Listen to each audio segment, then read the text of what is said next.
Hello dear friends and students, कैसे हैं आप लोग। Hope you all are good. और वैसे तो आपने थंबनेल देख ही लिया और आप समझ चुके हैं कि आज हम किस टॉपिक को डिस्कस करने वाले हैं। जी हाँ, आज हम डिस्कस करेंगे प्रैक्टिस पेपर 1 को। इसका क्वेश्चन पेपर ऑलरेडी मेरे टेलीग्राम चैनल पर या व्हाट्सएप के माध्यम से आपको मिल गया होगा। तो चलिए without wasting any more time शुरू करते हैं हम अपने आज की क्लास मेरे यानी लेक्चरर उदय कुमार के साथ।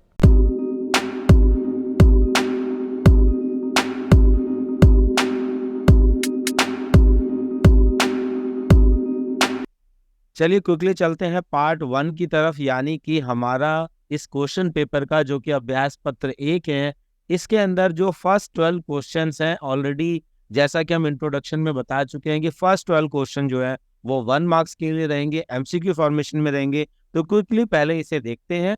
और यहाँ पर हमारा जो पहला क्वेश्चन है वो है यूनेस्को का मुख्यालय यानी कि इसका हेडक्वार्टर कहाँ पर स्थित है। तो यहाँ पर आपका राइट आंसर क्या है, पेरिस फ्रांस, यानी कि इसका जो मुख्यालय है वो कहाँ पर स्थित है, पेरिस में स्थित है। क्वेश्चन नंबर 2 है जिसमें आपको बताना है कि निम्न में से गलत कथन कौन सा है, उसकी आपको यहाँ पर पुष्टि करनी है। तो यहाँ पर हमारा जो राइट ऑप्शन है वो है आंसर डी, यानी कि आसियान नाटो देशों के अभ्यास को प्रोत्साहित करता है। तो चलिए इसी के साथ चलते हैं थर्ड क्वेश्चन की तरफ। थर्ड क्वेश्चन है कि अरब स्प्रिंग का प्रभाव डैश में देखा जा सकता है। तो यहाँ पर स्टूडेंट्स हमारा जो राइट आंसर है वो है उपरोक्त सभी, यानी कि ऊपर के सभी देशों में हम अरब स्प्रिंग के प्रभाव को देख सकते हैं। क्विकली चलते हैं नेक्स्ट क्वेश्चन की तरफ। क्वेश्चन नंबर 4, पाकिस्तान का पहला संविधान बनने के बाद इसकी कमान जो है वो किसके द्वारा संभाली गई थी। और यहाँ पर स्टूडेंट्स हमारा जो राइट आंसर है वो है ए, यानी कि जनरल आयूब खान के द्वारा ही पहली बार संविधान बनने के बाद कमान संभाली गई थी। नेक्स्ट क्वेश्चन है हमारा क्वेश्चन नंबर 5।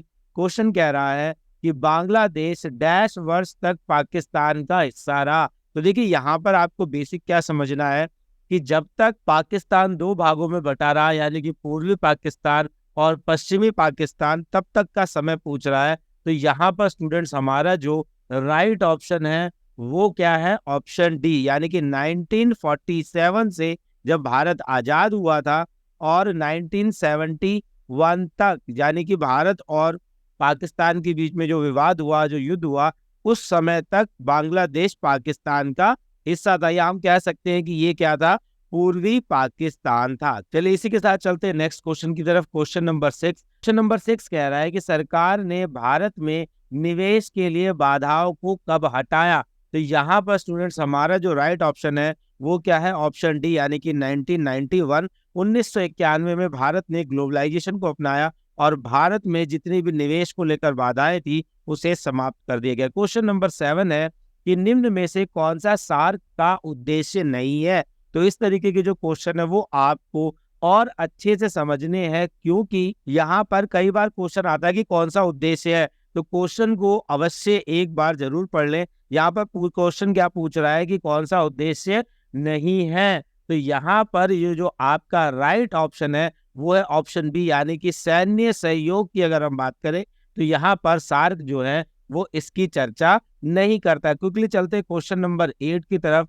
क्वेश्चन नंबर जो 8 है वो कोड बेस है। तो यहाँ पर आपको जो सही कूट है उसे चुनना है। क्वेश्चन नंबर 8 कह रहा है कि दक्षिण एशियाई देशों के बारे में कथन को चुने। कौन से कथन को चुनना है जो कि सही है। तो यहाँ पर स्टूडेंट्स हमारा जो राइट ऑप्शन है, अगर मैं कोड की बात करूं तो यहाँ पर है कोड 1, यानी कि कोड ए, यानी कि 1, 3 और 4 जो है ये हमारे सही आंसर है, यानी कि दक्षिण एशिया के बारे में सही कथन है। इसी के साथ बढ़ते हैं क्विकली क्वेश्चन नंबर 9 की तरफ। क्वेश्चन नंबर 9 देखेंगे तो ये भी एक कोड बेस्ड क्वेश्चन है। तो यहाँ पर भी आपको पहले क्वेश्चन पढ़ लेना है कि निम्नलिखित को काल क्रमानुसार क्रम से व्यवस्थित करें, यानी कि कौन सी घटना पहले घटी थी और कौन सी घटना बाद में घटी, उसके बारे में आपको यहाँ पर बताना है। और यहाँ पर हमारा जो राइट ऑप्शन है वो है ऑप्शन डी, यानी कि जो पहले क्रम पे घटना है वो पहले घटी थी, दूसरे वाली दूसरे पे, तीसरे वाली तीसरे पे और चौथे वाली चौथे पे। क्विकली चलते हैं क्वेश्चन नंबर 10 की तरफ। क्वेश्चन नंबर 10 यहाँ पर है कि विश्व स्वास्थ्य संगठन, जिसे हम किसके नाम से जानते हैं, WHO, वर्ल्ड हेल्थ ऑर्गेनाइजेशन, इसका मुख्यालय कहाँ पर स्थित है, यानी कि कहाँ पर है। तो यहाँ पर आपका जो राइट ऑप्शन है वो है ऑप्शन ए, यानी कि जिनेवा स्विट्जरलैंड के अंदर ये जो है संगठन का मुख्यालय, इसका हेडक्वार्टर वहां पर स्थित है। क्विकली चलते क्वेश्चन नंबर 11 की तरफ। ये कथन और कारण से रिलेटेड क्वेश्चन है और यहाँ पर इसका राइट ऑप्शन जो है, जो क्वेश्चन नंबर 11 का है, वो है ए, यानी कि ए और आर दोनों सत्य है और आर ए का सही स्पष्टीकरण भी करता है। क्योंकि क्वेश्चन आपने ऑलरेडी पढ़ रखा और आपने एक बार इसकी कोशिश कर रखी है, तो यहाँ पर हम सिर्फ और सिर्फ किसकी बात करेंगे, आंसर की बात करेंगे, क्योंकि पूरा पेपर डिस्कस करना है और यहाँ पर टाइम जो है वो हमारे पास कम रहता है। क्वेश्चन नंबर 12 की तरफ चलते हैं। तो क्वेश्चन नंबर 12 भी क्या है आपका, कथन और कारण से रिलेटेड है और यहाँ पर इसका राइट आंसर भी क्या है, ए ही है, यानी कि ए और आर, यानी कि अभिकथन और कारण दोनों सत्य है और आर ए का सही स्पष्टीकरण भी करता है। तो आई होप आपको ये जो अभ्यास पत्र 1 का पार्ट 1 था, जिसमें 12 एमसीक्यू क्वेश्चन आते हैं, आपको अच्छे से समझ आ गए होंगे। तो चलिए इसी के साथ चलते हैं सेकंड पार्ट की तरफ, यानी कि खंड खा की तरफ, जहां पर हमारे सभी क्वेश्चन 2 अंकों के होने वाले हैं। क्वेश्चन नंबर 13 जो कि पार्ट 2 का पहला क्वेश्चन है और क्वेश्चन है यहाँ पर, उत्तर पूर्वी भारत का पुनर्गठन कब और कैसे हुआ। देखिए आंसर आपको यहाँ पर ऑलरेडी डिस्प्ले है, तो आप यहाँ से स्क्रीनशॉट लेकर भी इसका आंसर लिख सकते हैं। तो ये जो क्वेश्चन है बेसिकली 2 मार्क्स के लिए रहेगा, लेकिन यहाँ पर मैंने इसको लेंथ दी है क्योंकि कई बार ये क्वेश्चन 2+2 में भी आ जाता है, यानी कि 4 मार्क्स में भी आ जाएगा, तब भी आपको आंसर जो है वो यहाँ पर कम नहीं पड़ने वाला। आंसर है उत्तर पूर्वी भारत का पुनर्गठन 1972 में लगभग पूरा हो गया था, यानी कि फिनिश कब तक हो गया था, 1972 में फिनिश हो गया था। साल 1971 में उत्तर पूर्वी क्षेत्र पुनर्गठन अधिनियम जो था वो बनाया गया था, जिसके तहत 1972 में, ध्यान रखेंगे 1972 में मेघालय को असम से अलग कर दिया गया, मणिपुर और त्रिपुरा को भी अलग राज्य बना दिया गया था। 1987 की बात करेंगे तो 1987 में केंद्र शासित प्रदेश अरुणाचल प्रदेश और मिजोरम को राज्यों में बदल दिया गया। तो यहाँ पर जैसे अगर मान लीजिए कि 2 मार्क्स का क्वेश्चन है, तो आपको सिर्फ इतना ही लिखना है, आपका आंसर यहाँ पर फिनिश हो जाएगा। अगर 4 मार्क्स में क्वेश्चन आता है तो नीचे की जो डिटेल है वो भी आप लिख सकते हैं। तो यहाँ पर देखिए कुछ बेसिक जनजातियां हैं, अगर उन पर क्वेश्चन आता है तो भी आपको ये आंसर जो है वो यहाँ पर हेल्प करने वाला है। तो अगर मैं बेसिकली कहूँ तो 7 सिस्टर्स के ऊपर क्वेश्चन आ रहा है, तो भी आप इन पॉइंट्स को यहाँ पर लिख सकते हैं। जल्दी से मूव करते हैं नेक्स्ट क्वेश्चन की तरफ। क्वेश्चन नंबर 14 हमारे यहाँ पर, क्वेश्चन नंबर 14 क्या कह रहा है कि आर्थिक नियोजन क्या है और भारतीय संदर्भ में इसका क्या महत्व है। देखिए ये क्वेश्चन भी कितने मार्क्स का है, 2 मार्क्स का है, तो कम से कम आपको इतनी लेंथ जो है वो यहाँ पर लिखनी होगी। आंसर है देश के आर्थिक विकास में योजना जो है, जो प्लानिंग है, वो हमेशा से इंपॉर्टेंट रोल प्ले करती रही है। आर्थिक नियोजन नियोजित अर्थव्यवस्था की नीति बनाकर आर्थिक विकास के लक्ष्यों को प्राप्त करने की क्या है, एक रणनीति है, एक प्लानिंग है। योजना लोगों के लिए विकास के नए अवसर खोलती है और जीवन स्तर की भी इससे क्या होती है, बढ़ोतरी होती है, यानी कि आपका लिविंग स्टैंडर्ड जो है वो भी यहाँ से बढ़ता है। नेक्स्ट हमारा क्वेश्चन है क्वेश्चन नंबर 15। क्वेश्चन नंबर 15 क्या कह रहा है कि गठबंधन की राजनीति से आप क्या समझते हैं। तो ये क्वेश्चन हमने ऑलरेडी कई बार हमारी रेगुलर क्लासेस में भी डिस्कस कर रखा है, तो आप यहाँ से इसका स्क्रीनशॉट लेकर भी इसे पढ़ सकते हैं। आंसर है गठबंधन सरकार एक संसदीय सरकार की कैबिनेट होती है जिसमें कई राजनीतिक दल सहयोग करते हैं, यानी कि जब भी कोई, या हम सामान्य शब्दों में कह सकते हैं कि जब भी कोई एक दल जो है वो सरकार बनाने में असमर्थ होता है, वो और दलों से क्या लेगा, समर्थन लेगा, तो उसे ही हमने क्या कह दिया है, गठबंधन कह दिया है। जिसके गठबंधन के भीतर किसी भी एक दल का प्रभुत्व, यानी कि उसकी जो शक्ति है वो एक दल में निहित नहीं होती। इस व्यवस्था का आम कारण यह दिया जाता है कि कोई भी दल अपने बलबूते पर संसद में बहुमत प्राप्त नहीं कर सकता। तो 2 मार्क्स के क्वेश्चन के लिए आपको सिर्फ इतना ही लिखना है। नेक्स्ट क्वेश्चन है हमारा क्वेश्चन नंबर 16।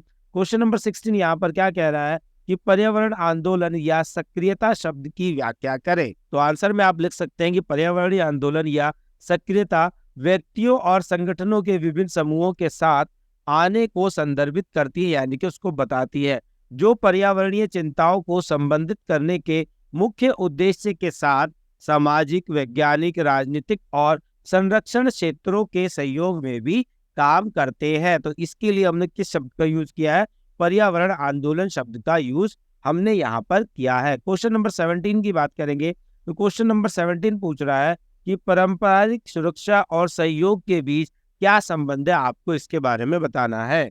तो आंसर में आप लिख सकते हैं कि पारंपरिक सुरक्षा का सहयोग से गहरा संबंध है, क्योंकि यह हिंसा को सीमित करने के लिए सहयोग की आवश्यकता को पहचानती है। यह सीधे साधे तौर पर युद्ध के साधन और साध्य दोनों से संबंधित है। यह सार्वभौमिक रूप से स्वीकार किया जाता है कि देश को वास्तविक कारणों से युद्ध करना चाहिए, जैसे कि आत्मरक्षा, ताकि अन्य लोगों को नरसंहार से बचाया जा सके। और यहाँ पर हमारा नेक्स्ट और लास्ट क्वेश्चन जो कि इस पार्ट से है, वो है क्वेश्चन नंबर 18, जो कि एक ओपन एंडेड क्वेश्चन है, जहां पर आपकी राय पूछी गई है। तो आप यहाँ पर जैसा भी इसको सही समझते हैं लिख सकते हैं। तो यहाँ पर क्वेश्चन है, आपकी राय में भारत द्वारा गुटनिरपेक्षता की नीति को चुनना कहाँ तक उचित है। तो देखिए, आपके द्वारा हो सकता है कि उसे सही माना जाए, आप हो सकता है कि उसे गलत माने। तो यहाँ पर आपको अपनी राय लिखनी है। तो मेरी राय में ये है कि भाई ये सही था, और इसीलिए मैंने इसका आंसर जो है वो सही में फ्रेम किया है। तो आई होप आपको इसका जो सेकंड पार्ट है, जो कि 2 मार्क्स से क्वेश्चन है, वो भी अच्छे से समझ आ गए होंगे। तो चलिए इसी के साथ बढ़ते हैं नेक्स्ट पार्ट की तरफ, यानी कि पार्ट सी। तो पार्ट सी के क्वेश्चंस को हम ऑरली डिस्कस करेंगे। आप यहाँ से स्क्रीनशॉट लेकर आंसर जो है वो लिख सकते हैं। यहाँ पर पहला क्वेश्चन जो है पार्ट सी से, क्वेश्चन नंबर 19, WTO क्या है और इसकी स्थापना कब और किसके द्वारा की गई थी और इसके कार्य क्या है। तो देखिए, ये 4 मार्क्स का क्वेश्चन है, और यहाँ पर आपसे 2+2 में ये आंसर पूछा गया। तो WTO क्या है, तो इसकी स्थापना कब हुई थी? 1 जनवरी 1995 में मार्केस समझौता जो है उसके द्वारा इसकी स्थापना की गई थी। और 1948 में जो गैट बनाया गया था, उस समझौते को इसने क्या किया? रिप्लेस किया। 15 अप्रैल 1994 को 124 देशों द्वारा हस्ताक्षर किए गए। और यह जो संगठन है वो क्या करता है? अर्थव्यवस्था, यानी कि पूरी दुनिया की अर्थव्यवस्था का एक अंतरराष्ट्रीय संगठन है। सेकंड पार्ट इसका है कि उसके कार्य क्या है। तो कार्य के रूप में आप देख सकते हैं कि ये क्या क्या क्या कार्य करता है। व्यापार से रिलेटेड जो बातचीत है, वार्ता है, उनको करता है। जो भी कार्य किए जा रहे हैं अंतरराष्ट्रीय स्तर पर, उनकी क्या करता है? ये निगरानी भी करता है, यानी कि व्यापार नीतियों की पारदर्शिता बनाए सकने के संबंध में जो भी कार्य है वो इसके द्वारा किए जाते हैं। अंतरराष्ट्रीय विवादों, मुख्य रूप से व्यापार से संबंधित विवादों को निपटाने का कार्य भी ये करता है। व्यापार क्षमता का निर्माण करता है कि कौन सा देश जो है वो किस क्षमता से व्यापार को बढ़ा सकता है, उन सब की काम भी यही करता है। लास्ट पॉइंट यहाँ पर आप लिख सकते हैं कि जागरूकता फैलाने एवं सदस्य देशों को नियमित तौर से बातचीत करने के लिए एक मंच भी प्रदान करता है। तो यहाँ पर हम केवल 4 मार्क्स के क्वेश्चन को डिस्कस कर रहे हैं, लेकिन अगर ये 6 मार्क्स में आता है तो आपको इसको थोड़ा थोड़ा सा क्या करना पड़ेगा? विस्तार कर कर लिखना पड़ेगा। तो आई होप अब आपको ये क्वेश्चन अच्छे से समझ आ गया होगा। नेक्स्ट क्वेश्चन है क्वेश्चन नंबर 20। जल्दी से चलते क्वेश्चन नंबर 20 की तरफ। तो प्रीवी पर्स क्या है? क्वेश्चन क्या पूछा गया है? प्रीवी पर्स शब्द का क्या मतलब है, इसकी क्या व्याख्या है, और इंदिरा गांधी द्वारा इसे खत्म करने के पीछे क्या कारण थे। तो प्रीवी पर्स हमने फर्स्ट चैप्टर जब डिस्कस किया था, वहां पर भी इसे बहुत डिटेल में डिस्कस किया था। जो 565 देसी रियासतें थी, उन्हें जब भारत में मिलाया गया तो उनके राजाओं को यह आश्वासन दिया गया कि आपको वार्षिक धनराशि मिलेगी, और आपका जो निजी कोष है उसमें बढ़ोतरी होती रहेगी, और आप इन राजमहलों में जो कि आप भारत के उनमें रह सकते हैं। इसी व्यवस्था को क्या कहा गया था? प्रीवी पर्स कहा गया था। और इंदिरा गांधी ने इसे क्यों हटाया? उसने कहा कि ये क्या है, भारतीय सरकार के ऊपर एक अतिरिक्त बोझ है, जिसकी वजह से हम विकास नहीं कर पा रहे हैं। इसीलिए 26वें संविधान संशोधन 1971 के द्वारा इसे हटा लिया गया। और ये माना जाता है कि ये अपने आप में एक ऐतिहासिक फैसला था, जिसने की पूरी व्यवस्था को उलट पुलट कर रख दिया था। नेक्स्ट हमारा क्वेश्चन है क्वेश्चन नंबर 21। क्वेश्चन नंबर 21 एक कॉमन क्वेश्चन है, जहां पर पूछा गया है कि यूरो अमेरिकी डॉलर के लिए कैसे खतरा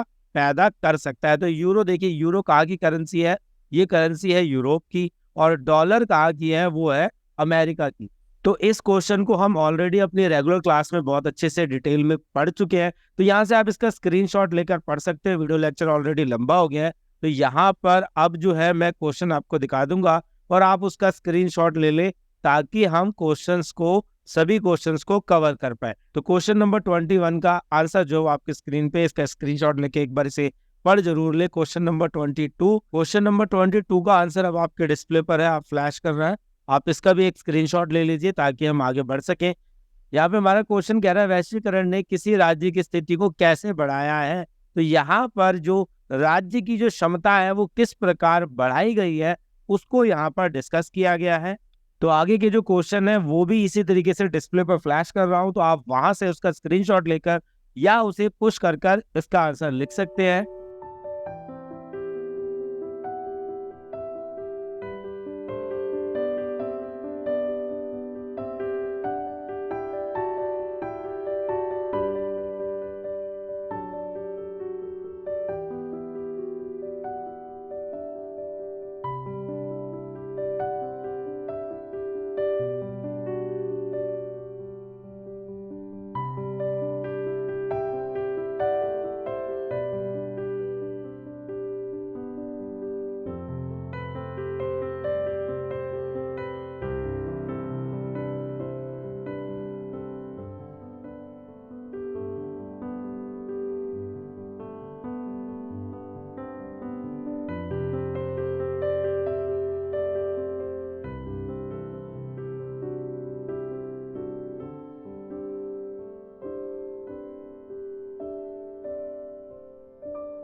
तो आई होप आपको ये पूरा पेपर बहुत अच्छे से समझ आया होगा। तो मिलते हैं आपसे नेक्स्ट प्रैक्टिस पेपर यानी कि प्रैक्टिस पेपर 2 में। तब तक के लिए जय भीम जय भारत।